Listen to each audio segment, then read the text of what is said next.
Seribuan siswa di Denpasar dari jenjang TK, PAUD, SD, dan SMP akan menjalani tes PCR setelah sebulan menggelar pembelajaran tatap muka. Pelaksanaan tes PCR ini untuk mencegah terjadinya klaster penyebaran COVID-19 saat PTM ini masih menunggu jadwal dari Kementerian Kesehatan.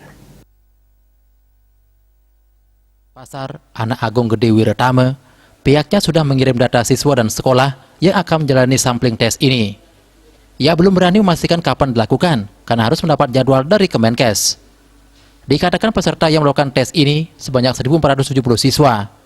Rinciannya, jenjang TK, PAUD akan diikuti oleh 230 siswa dari 23 TK PAUD di Kota Denpasar. Masing-masing PAUD yang menjadi sampel tersebut diwakili oleh 10 orang siswa. Untuk jenjang SD, diikuti oleh 1.000 siswa dari 25 SD yang tersebar di 4 kecamatan. Satu SD sampel diwakili oleh 40 orang siswa. Sementara itu, untuk jenjang SMP akan diwakili oleh 240 siswa dari 8 SMP. Setiap SMP sampel diwakili oleh 30 orang siswa. Data yang akan dipakai sampel tersebut sudah dikirim ke pusat. Sekarang tinggal menunggu info dari Kemenkes. Sementara untuk pengambilan sampel dilakukan petugas dari lab provinsi. Tidak hanya siswa yang dites, guru maupun pegawai sekolah juga akan mengikuti tes serupa. Di mana untuk guru dan pegawai yang akan dijadikan sampel dalam tes ini sebanyak 479 orang. Pada jenjang TK PAUD diikuti oleh 69 orang dari 23 sekolah, di mana masing-masing sekolah ini diwakili oleh 3 orang guru dan pegawai.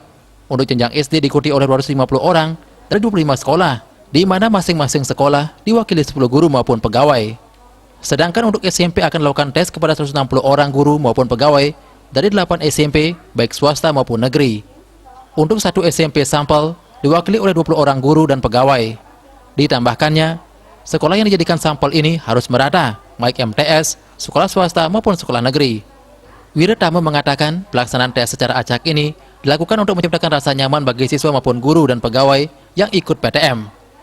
Selain itu juga untuk mencegah terjadinya klaster PTM di sekolah. Asmara Putra Bali Pos melaporkan.